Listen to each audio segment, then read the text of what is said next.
आज मैं आपको सार्गेसम एल्गी के बारे में बताऊंगी। यह भूरी शैवाल होती है। इसकी सिस्टमेटिक पोजीशन है subdivision algae, class phaeophyceae, order fucales, family sargassaceae और जीनस है सार्गेसम। इसकी थैलस संरचना सरल होती है। क्लोरोफिल उपस्थित होता है। कोशिका भित्ति सेलुलोज की बनी होती है। सभी जातियां समुद्र में पाई जाती है। भारतवर्ष में इसकी स्पीशीज़ पूर्वी तट, पश्चिमी तट तथा अंडमान और निकोबार द्वीप समूह में पाई जाती है। समुद्री स्पीशीज़ चट्टानों से लगी रहती है। फियोफाइसी भूरे रंग की होती है क्योंकि इनके क्रोमेटोफोर में भूरे रंग के वर्णक ज़ैंथोफिल की मात्रा अन्य वर्णकों की अपेक्षा अधिक होती है। संचित भोज्य पदार्थ लेमिनेरिन और मैनिटोल के रूप में होता है। थैलस सदैव बहुकोशिकीय होता है। इसका आकार स्थूलदर्शी या मैक्रोस्कोपिक तथा आकृति निश्चित होती है। इस शैवाल का आकार बड़ा होता है और ये नग्न आँखों से आसानी से देखा जा सकता है।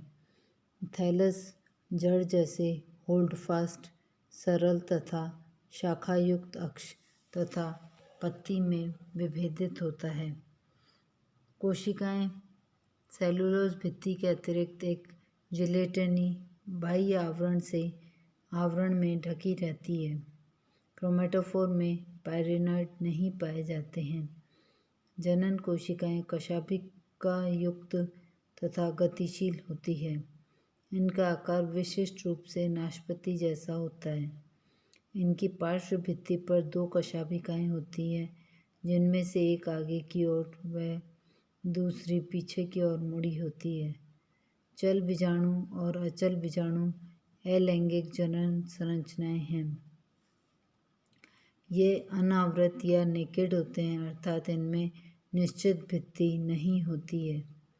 लैंगिक जनन सब युग्मक से विषम युग्मक प्रकार का हो सकता है। अंड साधारणतः निषेचन के पूर्व बाहर की ओर मुक्त होते हैं।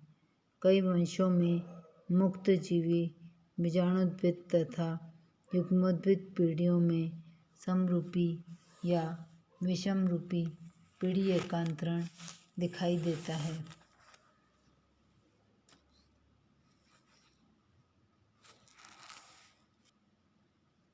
फ्यूकेल्स ऑर्डर में 40 वंश और 3000 जातियां हैं।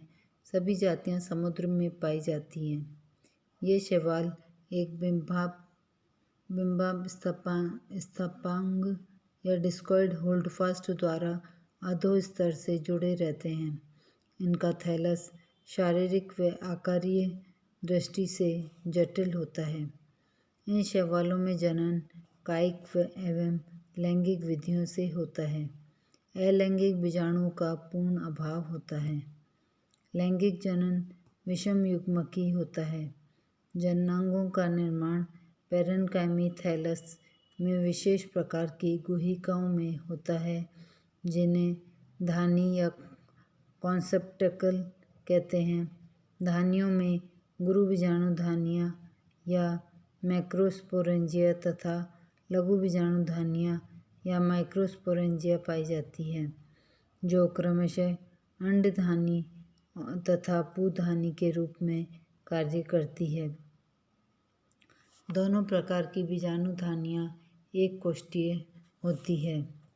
इस गण के शैवालों में सुस्पष्ट पीढ़ी एकांतरण का अभाव होता है।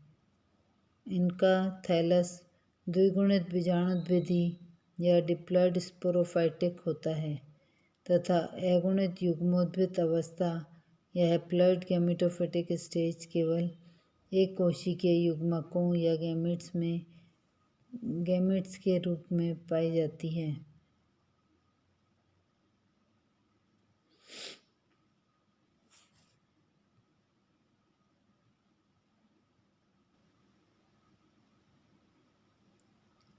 सार्गेसम का थैलस द्विगुणित व बीजाणुद्विधी होता है।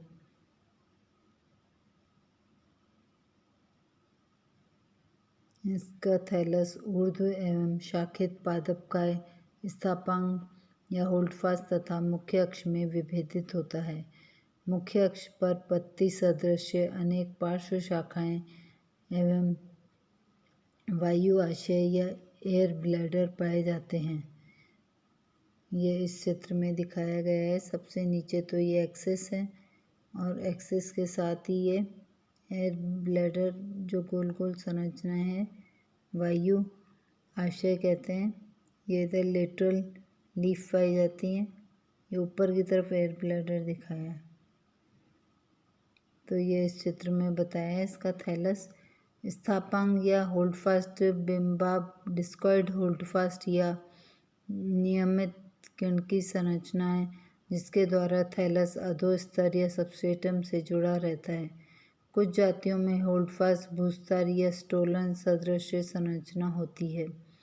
मुख्य अक्ष या स्तंभ ऊर्ध्व बेलनाकार या चपटा होता है। मुख्य अक्ष पर सर्पिलक्रम में अनेक प्राथमिक पार्श्व विकसित होते हैं। इनमें असीमित वृद्धि पाई जाती है, अतः इन्हें दीर्घ प्रहो भी कहते हैं।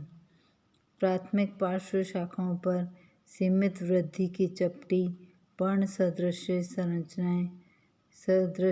शाखाएं विकसित होती है तथा दूसरी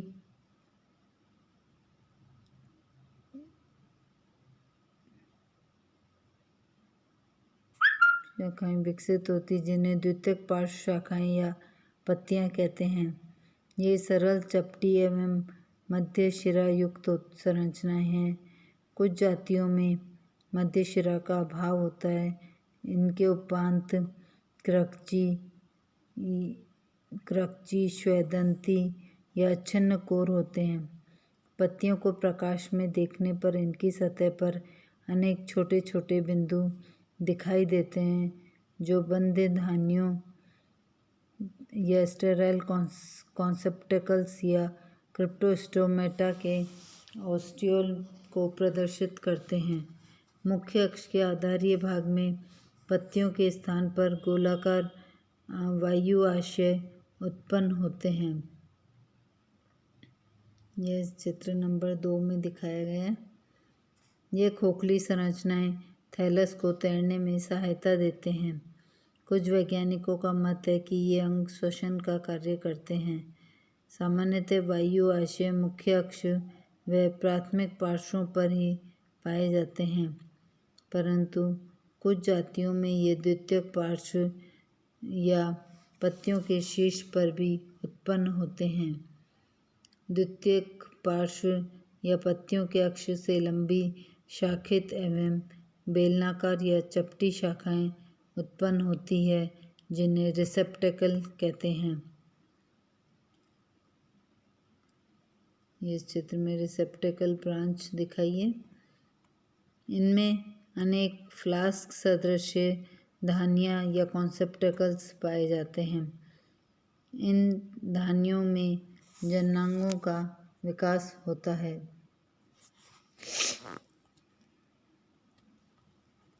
यह रिसेप्टेकल ब्रांच है।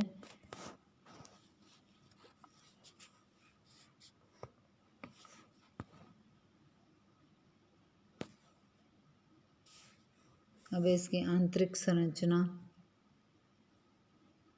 सार्गेसम की आंतरिक संरचना में सबसे पहले मुख्य अक्ष की आंतरिक संरचना।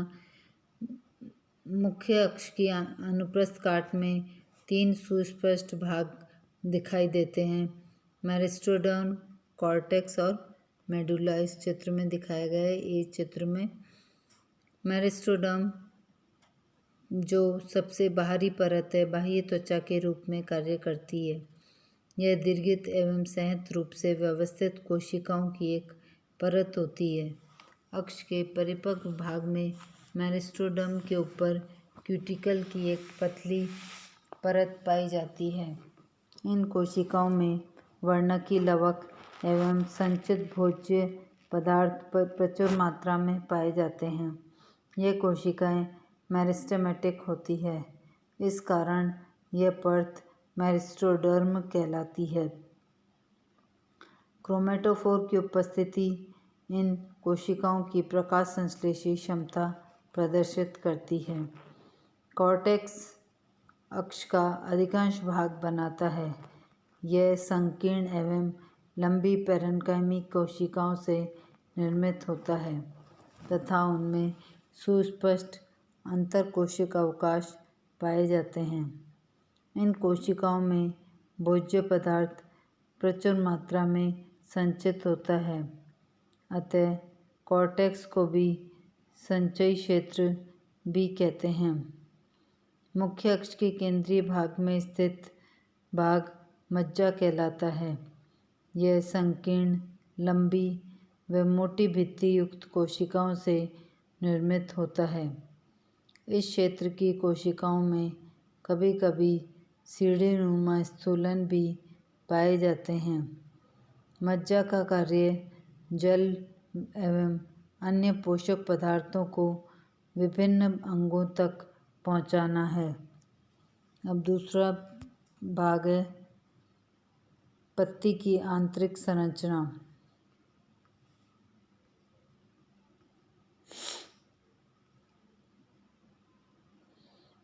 पत्ती की आंतरिक संरचना मुख्य अक्ष के समान पत्ती के ऊतक भी मेरिस्टेम, कॉर्टेक्स तथा मज्जा में विभेदित होते हैं। मेरिस्टेम पत्ती की बाह्य त्वचा बनाती है। यह कोशिकाएं अर्ध दीर्घित या रेडियली इलोंगेटेड होती है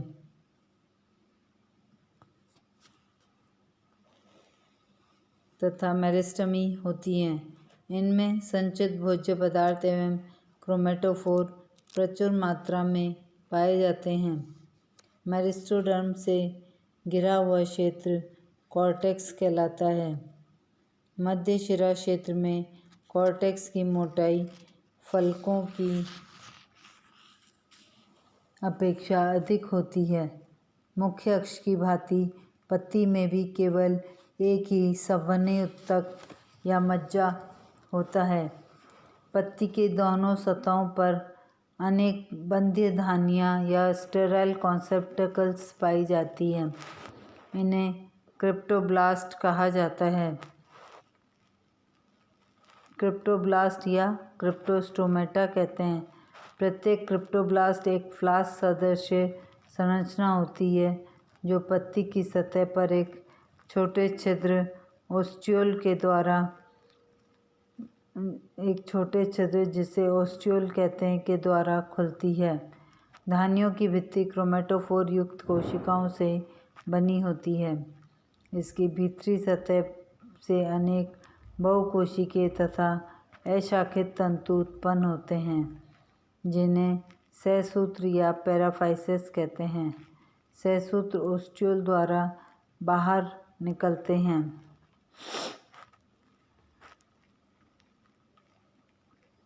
ये सबसे आउटरमोस्ट लेयर एपिडर्मिस। एपिडर्मिस के नीचे कॉर्टेक्स पाया जाता है और ये इधर स्टेराइल कॉन्सेप्टिकल्स पाए जाते हैं। इसके ऊपर सहसूत्र की पैराफाइसिस बोलते हैं लगे रहते हैं और ये बीच में है मेड्यूला। वायु आशय की आंतरिक संरचना। वायु आशय में मेरिस्टेम तथा कॉर्टेक्स पाया जाता है। इसमें मज्जा का अभाव होता है। मेरिस्टेम की बाह्य सतह पर श्लेष्मीय आवरण होता है। इस परत के भीतर पैरेन्काइमिक कॉर्टेक्स की 4 से 8 परतें होती है। वायु आशय के केंद्र में एक विस्तृत वायु गुहिका होती है। सारगेसम के थैलस की वृद्धि एक शीर्षस्थ चतुर्भुजी कोशिका द्वारा होती है।